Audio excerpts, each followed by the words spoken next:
Hello, hello, hello. Welcome, everyone. How we doing this morning? All right, love that. Thank you for coming out. I really appreciate you guys spending your time with me here. My name is Wynegar. I am the AD of Entertainment, Assistant Director of Entertainment at Universal Horror Unleashed. First question, who has been to Universal Horror Unleashed? You guys don't count. These guys work there. Okay, they do a great job. Thank you. It's Kyle and Matthew in front, so if you want to ask them questions on how to be a performer, please pick their brain. Say good things. Great. No, what I want to talk about is sustainability, right? The creative evolution, the sustainability of operating basically a haunt 365 days a year, a horror destination, a horror experience, what goes into it, how can we evolve as this product continues to be at the forefront for our horror fans. So I'm going to take you right into it. Just a little bit about myself. I started back in 2000 with Universal Studios as a scare actor. I started back when Jack was debuted.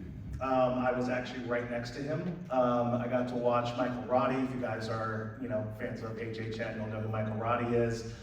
Direct James Keaton. So it was a real joy for me to see that at such a young age when I was 18, and right away I knew that this park, this company was amazing. The stuff that they do is legacy driven, is what I'll say, which is amazing. From there, I performed for a really long time. I moved out to LA, as all actors want to do. Performed with Universal Studios Hollywood out there, Grinchmas, Bill and Ted's, look it up, you might be able to find me, I don't know. And then went overseas and was performing with Universal Studios Singapore. That's when I started to transition into the creative side. I started as a show captain, moved my way up to assistant show director, then creative director. And the reason I say that is there are people that have aspirations to move into that, and it's always nice to hear the beginnings of where someone comes from and how they've progressed, so they can take that and they can kind of go in the direction they want if their aspirations is to be on the creative side, on the entertainment side. Little known fact, for a very short time, I was a writing show spieler at The Confrontation. One of the best jobs I had. It was amazing. Wasn't an actor, but I was a writing show spieler. From there, I moved to Australia. I worked for a theatrical producer, Jones. I was head of creative development out there, which we created an interactive magic variety show that you could actually participate using your phone with what was happening on stage. So it was a world first, I believe, in pushing the boundaries of innovation. And from there, Universal was blowing up. Things were expanding, new ventures was, moving forward with new opportunities. And again, I knew I wanted to go back. There's a reason that I keep coming back to Universal. It's not out of need or necessity, it's because I want to. Because the company is great. The people that I've connected with, the colleagues that I have got to work for, the people I work with currently, Kim Scott in the back row there, General Manager of Universal Horror Unleashed. Yeah, Michael Downing. It's incredible, and this is a product that I believe in so much. I love the brand, and I know that it can go so far, even beyond our walls. But the question I get, and the question that we get is, does horror work year-round? All right? I believe it does, okay? And if you are horror fans, I believe that we are in that horror renaissance. We are at that point where, certain generations are sharing their horror experiences with younger generations, their children. I mean, how many kids do I see running around here where I'm like, you're too young. But I love it. I love that they're creating that bond and sharing particular experiences or IPs that they know and love, and they're educating on that. Seeing children come through Halloween Horror Nights, seeing them come through Universal Horror Unleashed, and the way that our characters interact with a younger demographic, which is incredible. So that's why I think the timing is right for Universal Horror Unleashed. Now it's our job to take it and run with it and create new experiences. Moving on, I want to give you guys a little taste of Horror Unleashed. Flickers in the dark, dances with delight. Twisted minds unleash twisted fire.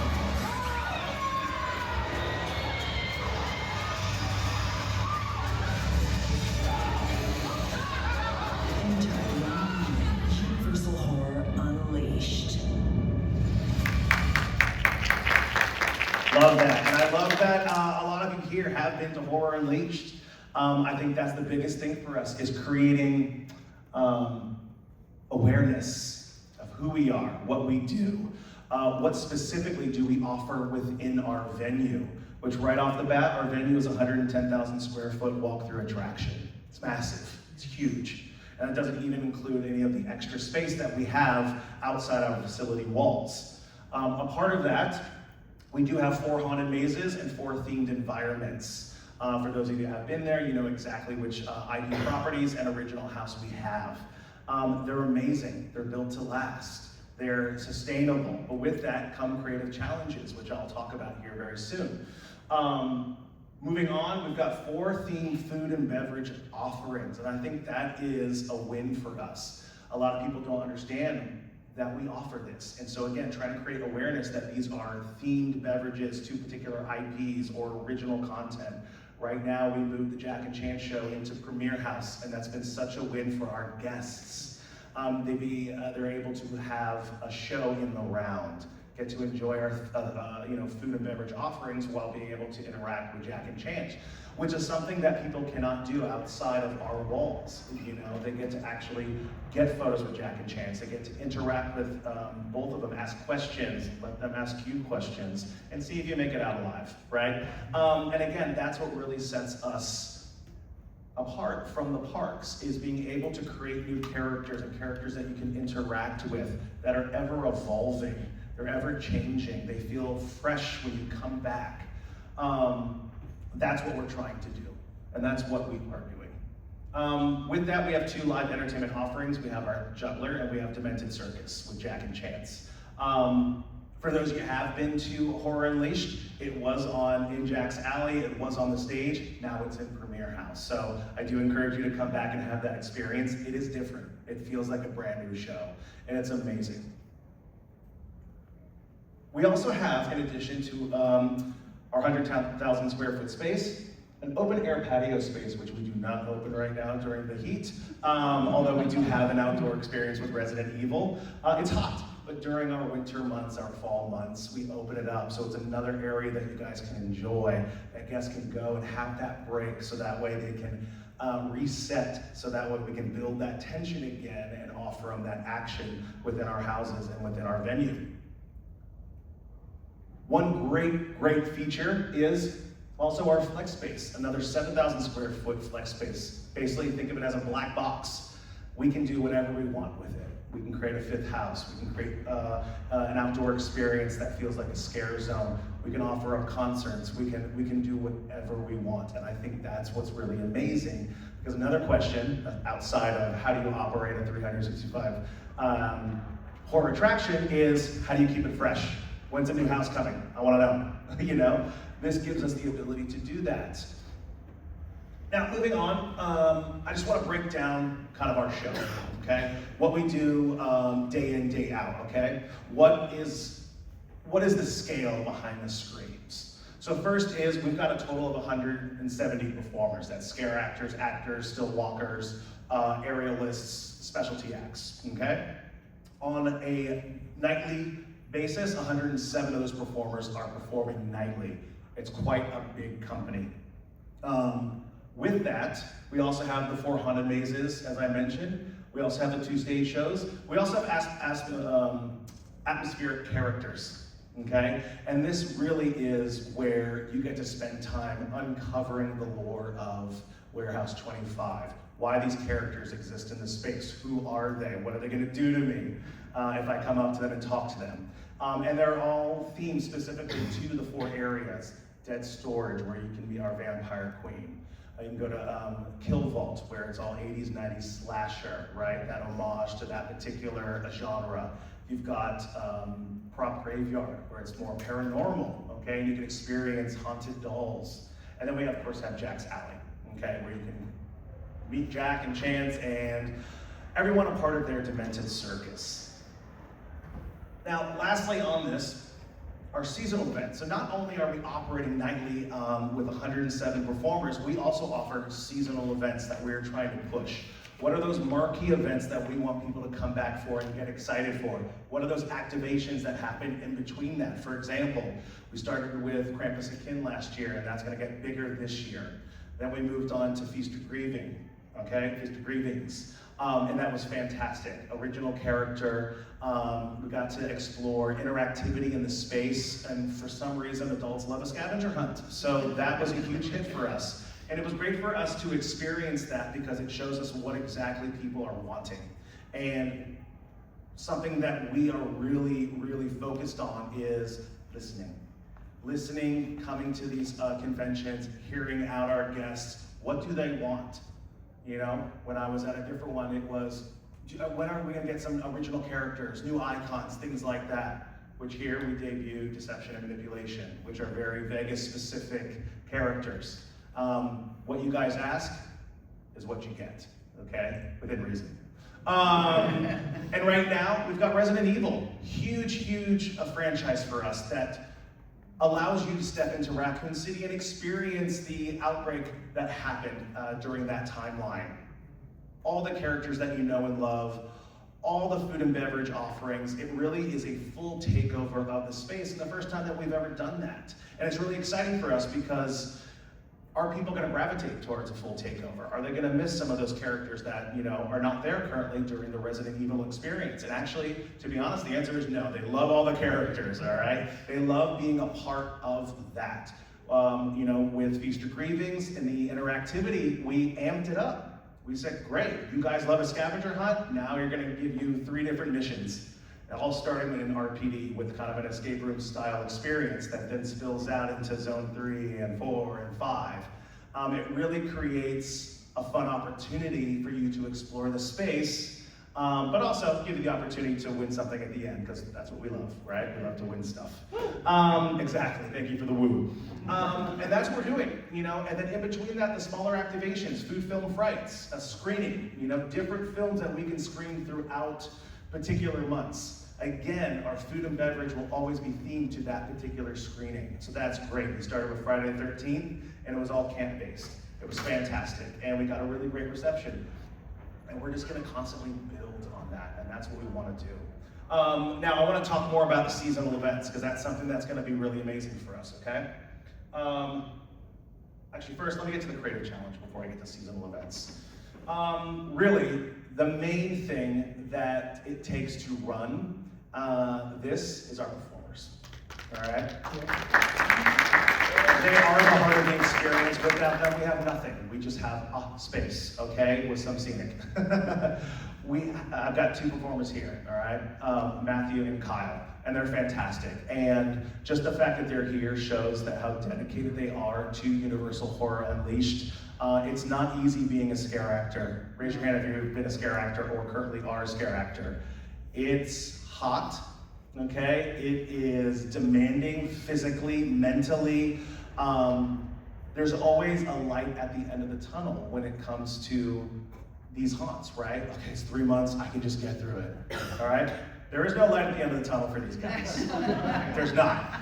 There's only the end of the shift, okay? But they come in, day out, and they work their off, okay? And I love that about our performers. They are dedicated just as much as we are dedicated to bringing Horror Unleashed to you guys. You know, when you sign up to be a scare actor, I always say it's like riding a motorcycle. At some point, you're gonna fall. So as a scare actor, at some point, you're gonna get hit. You're gonna get spit on. You're gonna get punched in the face. You're gonna get aggressive people. And that's unfortunately something that just comes with it, right? So how do we navigate that? How do we protect them? How do we ensure that they feel when they get on, in their boo holes, when they get on stage, that they know that they're being watched and supported, okay? And that is through our security, that's through our stage management team. We've got cameras in, I would say like 90% of the boo holes, if I'm not mistaken. What do they do when situations arise? Giving the X to the camera so they can pinpoint that particular guest, and they can navigate whether that is a situation that needs to be fixed immediately. And we do, okay? We do not tolerate any kind of negative behavior with our guests. And they know that coming in. You know, it's Vegas, alcohol.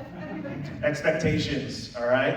And I have to say, we've done a great job navigating that. And these guys have been fantastic with communicating to us the issues that they have on a nightly basis and how we can correct that. So really, the creative challenge is communication, right? It's always that. So as long as they know that we're communicating with them and they're communicating with us, that we'll be able to solve any issue that arises, all right? With that, the next one, continuous refreshes. That's a creative challenge. Like I said, our houses are built to last. They are gonna survive I shouldn't say bomb, but I'm gonna say bomb. They will survive, okay? Any kind of catastrophe that comes their way. Which is great because it creates durability day in, day out, with our guests wanting to be tactile and touch everything, with our performers being overzealous at times. No, I'm kidding.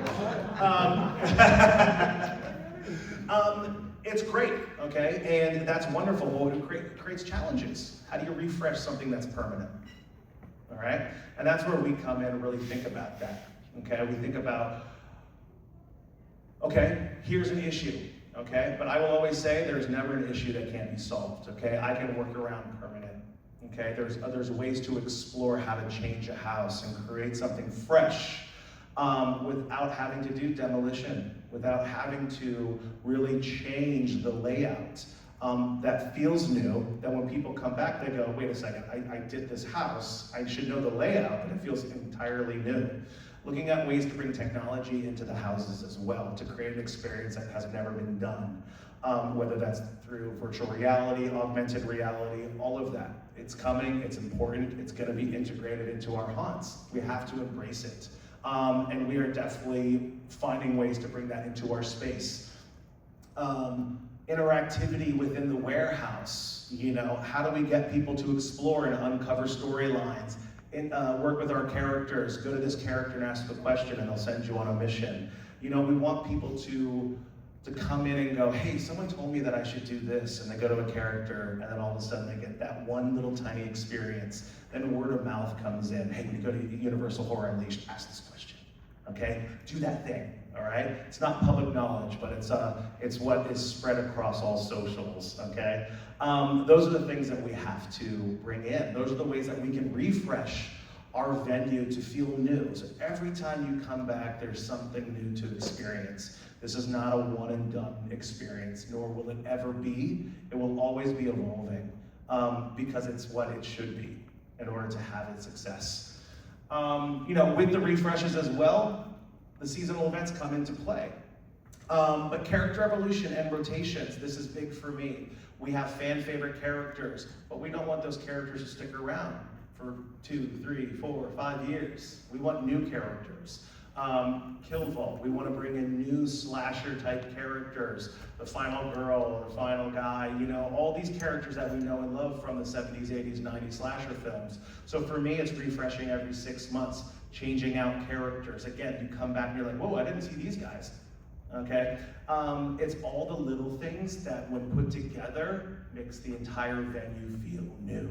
And I will always phrase it as, we just need to paint the walls. Because when you, in your home, when you paint the walls, it feels like a new place. So that's what we're doing, we're painting the walls. And I love it, it's great. It's a challenge, but there are no challenges that we can't handle, and we've got a great team to do it. Technical and innovation, Michael Nauman, yes, our AD of Tech and Show. I work with Mike a lot. And what's great about Mike is, what's your catchphrase? Hey, anything's possible. That's his catchphrase. So anytime I bring an idea to him, he goes, anything's possible, which I now know just means something different. But that technology, that innovation that Universal is known for, and growing and growing and growing, is so important in our venue, okay? How can we balance the tactile versus the technical, okay? Because it's not about just putting technical in and removing all physical attributes that we know and love with haunts. There's a balance that we have to have. And we're seeing it, okay? And it's continuing, it's ever evolving. But that is an important element that we have to bring within our venue. Interactive guest experiences, Feast or Grievings, Resident Evil, the gaming side to it, the uncovering, giving people tasks. It also creates dwell time. It keeps people within our walls. It's important that people stay and have that experience and feel like, oh wow, I've spent 3 hours here. It didn't even feel like 3 hours. That's amazing. We don't want people to look around and go, oh man, you done? Yeah, I'm done. We don't want that. We want people to go like, oh wait, there's more?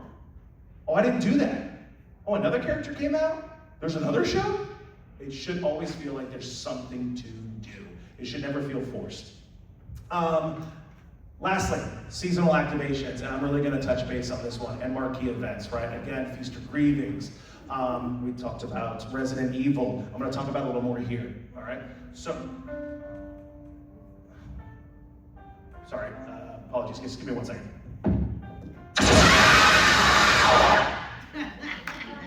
Did I get anybody? Did I get anybody? All right, I got a couple. That's all I needed. It was just a couple, okay? You don't want to hear me talk all the time, okay? So I just want to bring a little fun into it, right? Let your guard down, okay? That's something that's important. It's making you feel like we're letting your guard down and that at any moment something can happen within our walls. So that's why I put that in there, okay? The big thing to horror is the unknown, not knowing what's going to happen, okay?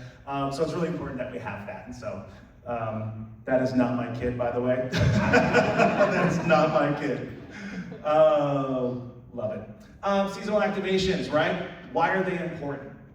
It brings freshness, new characters, new IP, original characters, okay? Some that are linked to maybe previous things that happened in Halloween Horror Nights, right?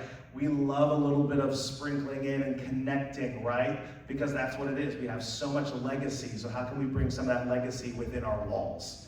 It keeps it fresh year round, okay? Oh man, I gotta go back to Horror Unleashed. They're doing Resident Evil, and that's what we're experiencing. As people are coming back to have that Resident Evil experience. It's different to the Universal Horror Unleashed experience, right? And again, talking about original characters, fan favorite intellectual properties. You know, we're deep in conversations on what the future can be. Properties that want to work with us, properties that we want to work with, okay? Some cult favorite properties, okay? Because it's not about the big ones as well, it's all of them, okay? There's so much to work with. There's so much horror history, okay? And we've got a whole library, okay, that we can potentially work with, okay? And they're eager to work with us. And that's what I love, is that they're coming out and they're looking, hey, we love Resident Evil. How can we do that? I want to do that, okay? Limited time to entertainment. Urgency, right? Limited experience. That's also what's going to get people coming back, right? If this only runs 3 months, 2 months, 1 month, I've got to go back and see this, okay? I have to see Resident Evil. And people are booking their trips, they're coming out, okay? I've had people come 3 days in a row, and it's amazing to see. I love seeing people come back, have a different experience every time they come back. Oh, there's a new character. Oh, I didn't see that before. Again, uncovering what is within our walls. So that limited time entertainment, food and beverage. We refresh our food and beverage offerings all the time. And it's amazing. We've got a great team that's always thinking about how they can theme these beverages to Resident Evil. We have Umbrella Corp Cafe. One of our highlights is our T-viruses, our shots. You know, and all the amazing food they've done, the shots are the thing that people love. Vegas. But it's great. It's great to see what people are wanting. It's great to see what we think they're gonna want, and they actually gravitate towards something else. It always helps us be able to move forward and be able to tweak. You know, we move fast, and as we should. I always say we have to be the trend, we cannot follow a trend. Okay, we have to be able to recycle, refresh sooner than later. That puts more work on me and the team, but you know what? We love it. We wouldn't be doing it if we didn't care. And we are always so cognizant of making sure it's an experience that horror fans love, an experience that non-horror fans can enjoy. You don't have to be a horror fan to come in and enjoy the experience. And trust me, we have a lot of people coming in that are scared. That's why we have our Frady Cat ticket. They can come in, they can get a little taste, they can interact with the characters, food, beverage, shows, and then all of a sudden they go, you know what? I wanna go in a house. And they can do that. And then now we've introduced horror to that particular person who wasn't a fan. And maybe they walk out those doors going, I think I like this genre. I'm gonna explore a bit more. Merchandise, interactive experiences. We have our Resident Evil merch line coming in very soon. All right, we've opened up our retail to be during the day as well. So those that maybe did come and didn't have the Resident Evil merch, you'll be able to come back and be able to get it. All right, if it doesn't sell out. All right, which is exciting. All of this drives repeat visitation. We need it. We need people to come back again. And I will say this to my dying breath, we are not a one and done experience, nor we will ever be, okay? When we get labeled that, you might as well put a tombstone on us. And lastly, it expands our brand, okay? It expands our brand to be a year-round horror destination, okay? Or an experience, okay? Universal destination experiences. We are the experiences, but it doesn't mean we can't become a destination, okay? But that's on us to evolve and grow, okay? We don't want to be filler. We want people to come specifically for us. I'm going to Vegas because I've got to do Horror Unleashed, all right? And we'll get there. We will get there. We are seeing mass interest and ticket sales with Resident Evil. We are seeing what you guys want, okay? And we're listening and we're gonna bring it to the forefront. There's so much that we can do. We are not limited by anything, and I think that's what's gonna make us so successful, really.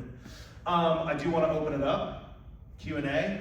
I know you guys have potentially a ton of questions. We've got some time, so that's great. So I'm gonna open it up. Does anybody have any questions right off the bat? First hand. Yeah, just in terms of maze design, obviously Universal has experience doing mazes on a temporary basis for Halloween Horror Nights in California and Orlando. What is doing something that's more permanent for Horror Unleashed? What are the different design opportunities that that creates? You mean for refreshing specifically, or just with our current houses? Yeah, just like when you are approaching creating a maze for this experience that's going to last, months or potentially years even. How does that change the design philosophy versus something that's going to last for 2-3 months? I think right off the bat is not having it feel like it's a restriction, okay? And I think if we go into looking at our permanent kind of layouts, going, oh, we can't do it, there's such a restriction, then we're always gonna be fighting a battle. But I think if we approach it as, how do we look at this layout, and how do we look at the current boo holes or openings, and how can we tweak it, how can we pulse it, then I think that challenge becomes an opportunity.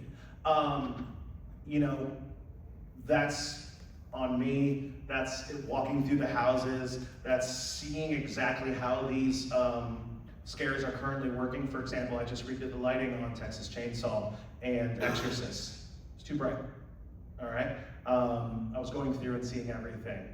Lighting is so important for those that work in haunts, created haunts. It gives us the ability to focus where we want guests to look. Therefore, help us with the scares, distraction and scares. So it's looking at that as well, because lighting, again, it's like painting the walls. You change the lighting, it's a whole new experience. So moving forward though, and looking at refreshing houses, we have to take into account what is currently there. And then what are we gonna look at to open up new spots? Can we create opportunity to, redo a room and create more of a modular room, so that way future houses, we can then change up that layout. Looking at lighting states, looking at technology, right? There's so many layers that we can apply to a house without actually having to do any kind of demo on it. When I say demo, taking down walls basically is what I'm talking about. Scenically, yeah, absolutely. But remember, layouts are layouts until you add scenic to it and lighting. So really, again, nobody can remember what a layout looks like. You just can't, right? If I take all that scenic off the walls, it's just space with open holes. So again, we can play with that. Does that answer your question? Yeah, great. and the reason I say this, and I go to answer your question, is I'm still figuring it out. Yeah. We're still figuring it out. We are coming up to our year anniversary. So we are still in our infancy stage. So it's gonna take us a little bit of time to figure it out. You know, the first time we do it, we might get it right, and we might go, okay, we need to explore another option. So that's why it's kind of this little back and forth, this little gray area for me, because I'm still figuring it out. Yes? Got a question for you. I went back in March, was really blown away, loved the whole experience. I loved that the 4 mazes covered a whole different genres. I'm a big mark for the classic monsters, so I love that. But I love also that you do the 70s with Texas Chainsaw and newer stuff like Exorcist, Believer, and obviously an original with the Scarecrows. Does that come into play in the whole creativity process of trying to hit a bunch of different genres and eras? Is that part of the conversation? And if so, Absolutely. It's so important to be able to give kind of a broad experience, right? And the best thing that we can get is people going, I like this house. No, I like this house. No, my favorite is this house. Because now we've created conversation, right? The conversations continue to happen outside the mazes and well beyond our walls. And we see that. Our G sets are quite high, which is great, but it fluctuates. Houses change per month, and it's great to see that. A big favorite of mine in moving up has been Exorcist, which has been quite low on our G sets, but now it's skyrocketed. And again, a lot of it has to do with the performers and their day in, day out, and the way they scare, and the way that they change up their scares. So looking at IP versus original, I think there has to be a balance. Because if you have 2 of the same offerings, it will always feel the same. We want people going up to these houses and going, ooh, I just came from Chainsaw, I have no idea what this is gonna be. But if I do another 70s horror, it's too similar. You know what I'm saying?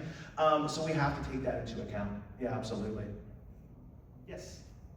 Hi, we're Vegas locals. We're Yeah. Opening night, it was great. I was just wondering, so like, as a Vegas local, we're basically tour guides every time someone comes into town, and hearing that you guys are refreshing stuff constantly, because yeah, I'm like, well, we've done it, do we need to do it again? Yeah, we'll bring someone, you know, that's a horror fan or something, but, so I love to hear that you are updating the houses and stuff. My question is, are there plans in the future, I know you're only a year in, of changing out those 4 main ones to other IPs, or will they kind of be the consistent, always Texas Chainsaw, always, you know, Scarecrow the Reaping, or will those also rotate in time? They will rotate in time. Okay. Absolutely. We have to.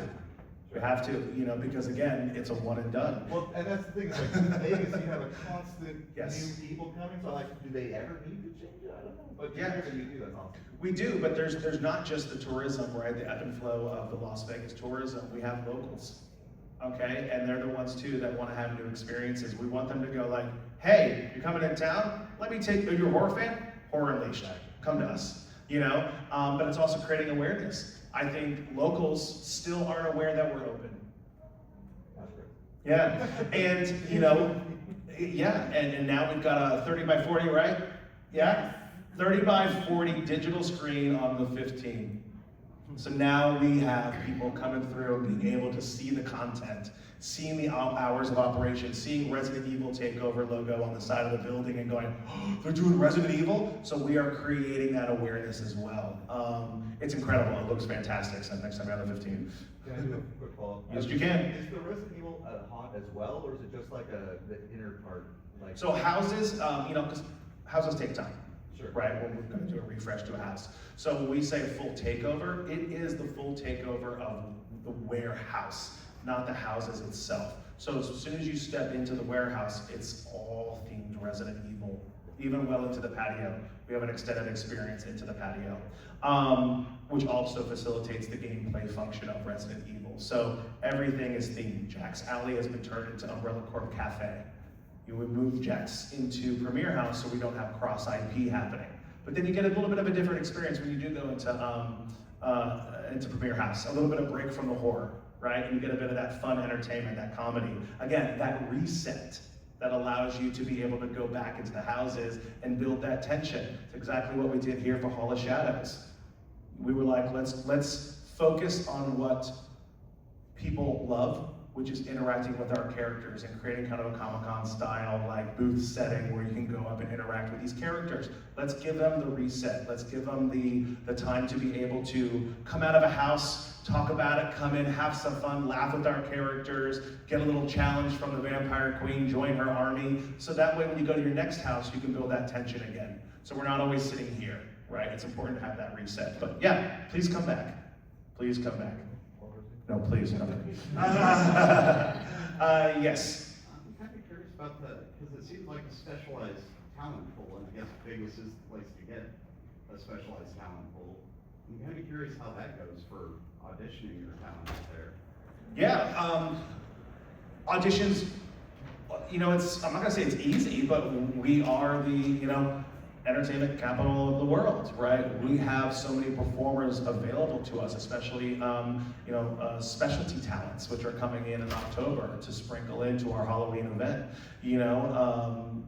sideshow acts, things like that. So we have the ability to do that. But for auditions, I run twice a year, external auditions, just to make sure I'm getting a constant flow of like, okay, well, who's coming in? Because we have IP specific characters and we have to facilitate that particular look.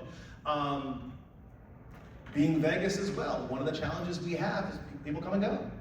Because they'll come work for us when they're not on a cruise ship or they're not doing a show, and then all of a sudden they get that gig and they move off.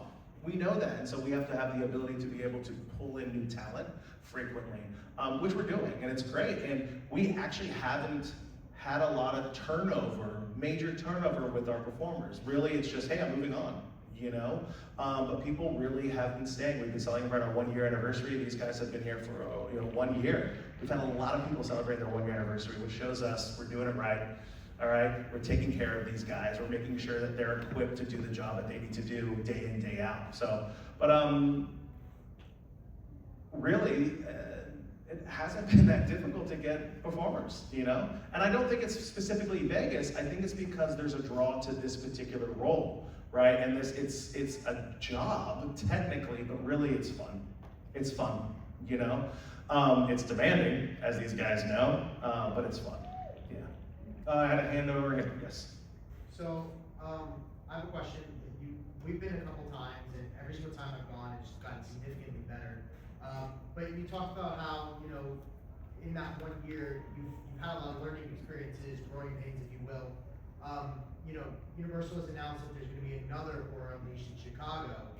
Has there been any communication, maybe with your teams, the Chicago teams, being like, hey, this is what worked for us, don't do this, or do this?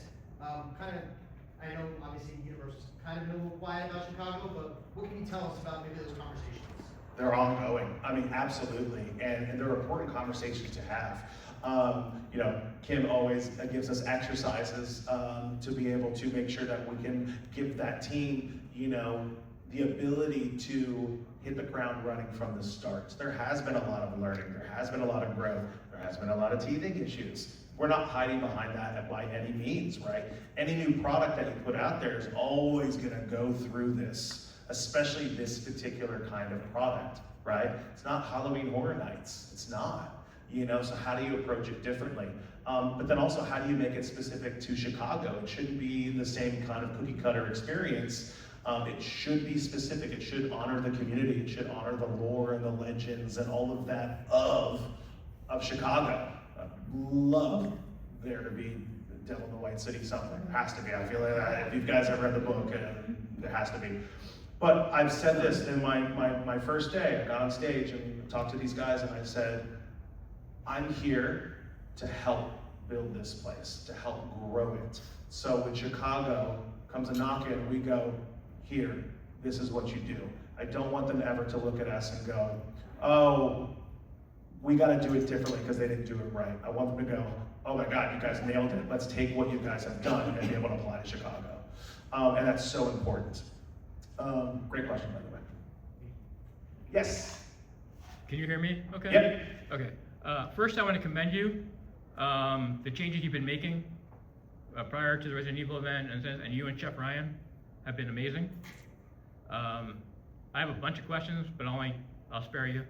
The one that just came up, though, you had mentioned a Halloween event, which wasn't really talked about. You mentioned Huma coming back. Is there more to that? No, I just said Halloween event because I always look at Halloween as an event, so Okay. poor choice of words. What I want to do is bring in more entertainment. So I want there to be something, again, fresh, something unique, something different. What I'm doing actually is adding to Jack's Demented Circus, so more sideshow acts, more things that pop up throughout the event. Hamikuma absolutely will be there. It will be in rough cuts. The whole area will be themed. It will be very specific to Hamikuma. So all new food and beverage to Hamikuma, which is going to be fantastic. Thank you so much for your kind words. I really do appreciate that. You've been such a supporter of us, and I really have to applaud you as well. Day in, day out, coming in, exploring, seeing the evolution that we're bringing. So I appreciate that as well. Yeah, so on that, which actually leads into the whole thing with Vera and Vincent. And what I was curious about is the general mythos of Warehouse 25, which has seemed to quietly evolve. You know, getting rid of, I mean, legendary truth is kind of fallen by the wayside. And you're talking about introducing new characters every 6 months. Does that affect the mythos at all? Yes, it does. And this is a way to start to begin that. So Vera, Vincent, deception, and manipulation. Vincent is deception, Vera is manipulation. Okay, they're Vegas-based characters. They have a very tragic backstory. They were headliners, not headliners actually, but struggling artists in the 70s, right? Never got to be headliners within Vegas because they were advanced. Vincent was more the illusionist, but teetered on that kind of life or death, okay, which we know, right? Chris Angel, some of those performers that, you know, really push the boundaries. She's a manipulation, mentalism, scares people. So people didn't want to take a chance on them. They were too far advanced, and they didn't want to risk people not coming to the shows, not selling tickets. New casino came about, pushed the boundaries, gave them a chance, headliner. Day one of their show, electrical fire, killed everybody inside. Then what happened was the crossing. Before they reached judgment, they went to the crossing, and they met this character there, okay? Malveris. Malveris promised them basically eternal glory, fame, fortune, all the things that they strive to want. But they had to accept Malveris into their body. Malveris is a demon. So they took on a demonic form. But as an offering to Malveris, they had to give a sacrifice every night. So every night when they saw someone in half, they saw someone in half. Every night when they make someone disappear, they make someone disappear. They live in plain daylight because in Vegas, when you see someone walk the street in a demonic form, you don't question it, you accept it. It's very much Interview with the Vampire, if you've seen it, Antonio Banderas, when they're doing the play and they maul that woman on stage and everybody's clapping because they think it's entertainment. That's exactly who deception and manipulation are. Those characters will evolve, the lore will evolve. It does change the Warehouse 25 story, which will evolve in the near future, which is great, because it needs to. We need to be Vegas specific. Why is this place in Vegas? Why does it live here? You know, it's trial and error. You know, the legendary truth. You know, would this work? I think it's a great idea, but I think it could go bigger. Okay, it needs to also expand as a business model too. You know, how can it work in Chicago? We don't want to keep having to change different lore, different mythology.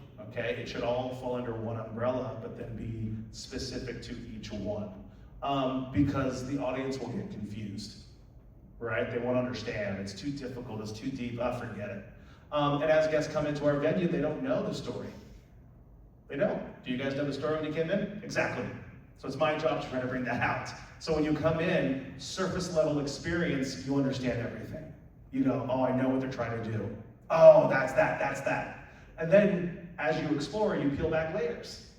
And then you go, oh, it's deeply rooted in this. That character connects here because of this. But we shouldn't be fighting the story and forcing it down people's throats. It should just be there, right? Visual storytelling. And we're getting there, but it takes time.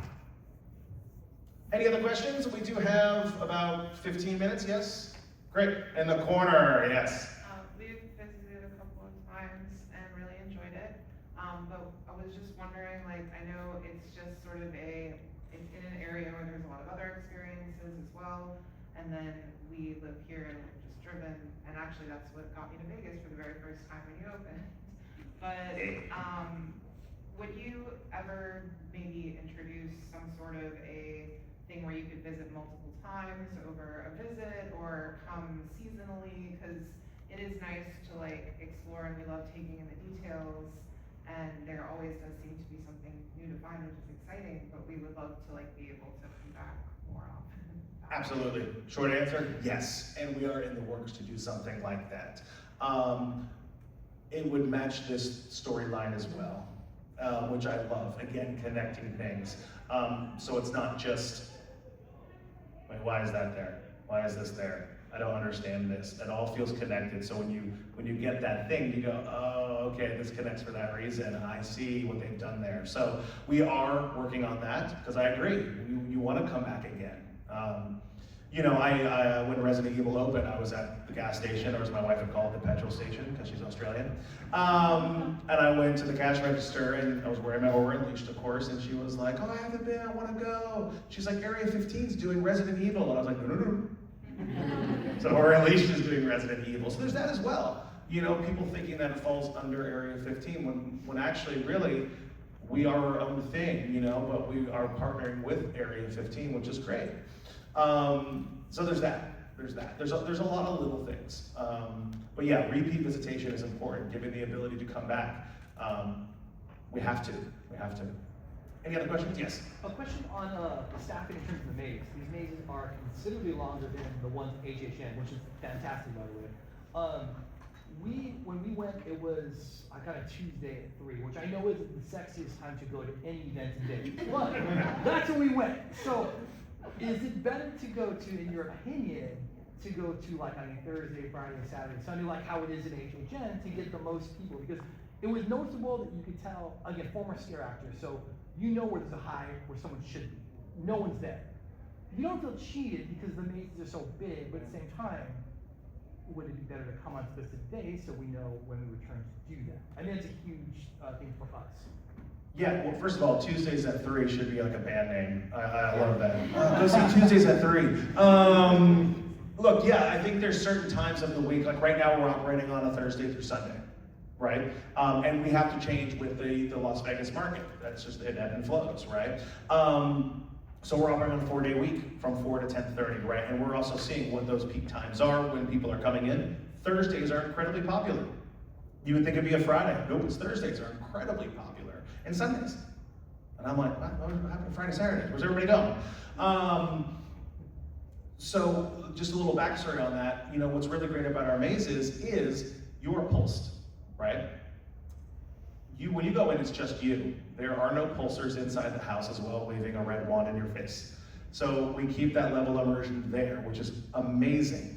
So you are going in by yourself or with your own particular group, which allows the scares to be more impactful because you're not going to see it, 2 or 3 groups ahead. And there is no bottlenecking. It's very rare, but the bottlenecking can still happen because we can't control people's pacing, whether they walk fast or slow.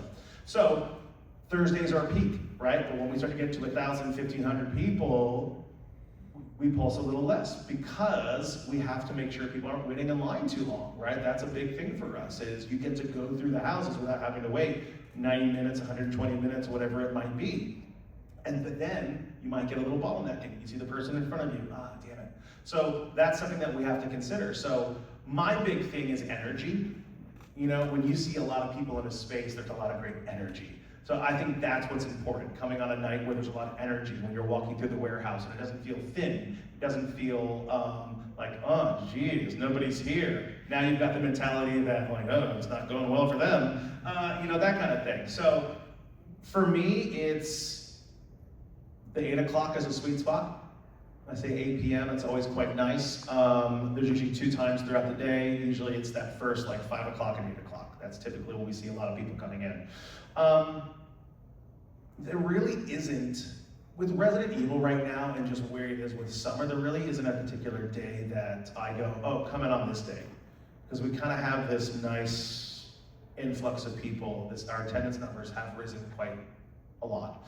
But like in the beginning, you know, a lot of great energy is just open, a lot of people, then it dies out, just like any new product does. So what do we do to bring that traction back? But 8 o'clock usually is a sweet spot for me. Yeah, that's what I see. Yes? I saw you put your 2 fingers up. Are you giving me my 2 count? 2 minutes. I don't want to monopolize, but following up with what you just said and what you said earlier about people not really understanding the mythos when they walk in, and basically my question is, how do you deal with, like, when people go through the houses, for example, you have the magical moments that a lot of people don't realize exist. So they kind of just either like rush through, or there's like, or that's where a lot of bottleneck happens as well, which is fine because a lot of them are towards the end. But how do you deal with that, or do you tend to deal with it, or you just let it happen? Yeah, great. Great question. So we have what's called memorable moments in all of our houses, where in the beginning we would lock you in a room basically, so the doors would shut. Okay, and you're like, what's going on? And then we have kind of an embellished scene that happens. All right. And this is what happens, right? People don't know they're supposed to stop, the doors open, they run through, they're lost, they're trying to go out the exit because, I mean, we've trained people to walk through houses, not to stop in houses and have a scene happen. So right now, and these guys can attest, they both are in the memorable moments. They have that. If someone stops, another group comes in, gets in front of that group, they go straight through, it ruins the moment. I'm actually redoing all the memorable moments to facilitate that. Looking at it like a show, okay? Using lighting to help support the show moment. Going from it being black, turning the lights on. That trains people to go, oh, show moment, I'm gonna stop and watch.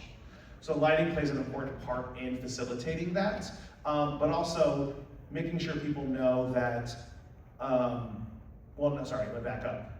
The memorable moments duration, to make sure it's not too long. That it also works within the pulsing. Because if it's too long, you're gonna get somebody coming into that particular moment, okay? We wanna be able to reset it for the next group that comes in and not have that ruined for that particular moment. My approach is always, it has to work for that one group that purchased the one time through the house. And if it doesn't, we have to revisit it because I don't want that person or persons to miss out on that moment. So more to come on that, but it's something that I am redoing. Thank you. Yes? I absolutely love hearing the Vegas character lore. Is that something that I can find on the website? Where can I read more and learn more about that? You are the first people to hear the lore I of love it. those characters, by the way. I wasn't gonna explain it. I kind of like that we just naturally went into it. I gave you a little bit of a Cliff Notes version of it. It is documented, it's not online yet. Okay. This was a great opportunity for us to introduce these characters and see how people are interacting with it. Do they understand who they are? Are they doing a good job explaining who they are? You know, all of that. I work fast. I don't like to labor on stuff. I want to get stuff out there that's high quality for the guests. But there's still a process that I have to go through, of course. So this was a great way just to bring a little bit of that. So we could offer that here, you know, and it was really exciting. And it was my first time seeing it as a whole, to be honest, with the scenic, with the audio, with everything. And it was a lot of fun, and people really gravitated towards it. The one question they got was, do magic. Do magic, which we knew was gonna happen, but I will be bringing in a magician to work with them, so they actually will be able to do sleight of hand stuff. I think that's important to layer those characters so it doesn't feel like, wow, they're magicians, but they can't do anything. Imagine being able to see them do something in the moment. How much more elevated is that character? How much more believable is that character? So they got a lot of work cut out for them. Great question again. Great question. Yeah, I think we have 1 minute, if I'm not mistaken. Nope, we have 5 minutes. Yes, I'll start in the back here. Ladies first. I have a question about response time, especially looking at something like this versus designing big. How quickly are you able to take in your feedback and come up with great responses? Is it a really long process, or is it something that your team is doing? Yeah, you know, we are still one company. You know, there is a process that comes with it. So it depends on the scale. Something that is existing within the space can obviously get refreshed quite quickly. If I want to change a character's backstory or add to it, I can do that because that character already exists. Now, when it's something new, our marketing goes, oh my God, we want to market that. There is a timeline that we have to follow. There is a process. So really it's working with our partners, you know, Hollywood and Orlando have been amazing to work with, very supportive. Everybody wants to see our success. They understand the need for us to move fast and to not have those lengthy timelines. So they're learning to adjust just like we are learning to adjust and try to help them as well. It's all just really a collaboration on everybody's part. Like I said, we have to be the trend. We cannot follow a trend. That means refreshing characters. Those are easier to do. When it comes to a house, there's a lot more lead time that we need to have for multiple reasons, right? Production, fabrication, approvals if it's an IP, all of that. So really it just depends on the scale. But again, we are still figuring that out. And how can we maximize that and make that more efficient? How can we figure out what that particular SOP is when it comes to working with IPs and working with original characters? So that way the framework is there and we can be able to move as quickly as we want. Yeah. Yes. Okay, so we have a new house coming next year. What will be the time frame of it being down? And will there be other activities to offset the house being down? Yeah, look, you want to be able to supplement something whenever there is an experience that goes down, right? Whether it is an event that happens within the space or whether it is a supplemental house on the flex space, right? That's still something that we are discussing. What is the thing that we can offer so it doesn't feel like they're missing out on anything? So really still early on that. But there has to be something that we give guests when the house does go down. We have to figure out what is that timeline. We don't want the house to be down 3 months. You know, we want to shorten that, okay? So that way people go, oh, it's only down for 8 weeks, I'll come back when there's a new house, right? Or they go, oh wow, limited time run for this experience, now I've gotta go now because this is a new IP or an original property. So again, figuring it out, but what is that particular IP or non-IP that's going into that house? And what is the other thing to make it feel like it's different, right? And it doesn't feel like it's the same slasher kind of experience or paranormal experience. So obviously I'm toting around the answer or the question a little bit, but there will be something to supplement. That's what I'll say. Great. If there are no more questions, anybody? No? I just want to say thank you so much. I really appreciate your time. Thank you. All great questions. If you've been to Universal Horror Unleashed, especially early on, you have seen and you've been back, you have seen the evolution. We will still continue to evolve. So even if you think, well, I've been there, done that, come back. It will feel different, I guarantee you. But definitely keep a lookout on what's new and what's coming. It's very important that Kim and I are a part of this community. So as you see, we are starting to bring Horror Unleashed to a lot of these conventions. We want to make sure that we are integrating ourselves in the community. We're not a competitor. We're here for you, right? So thank you. Thank you very much. Thank you.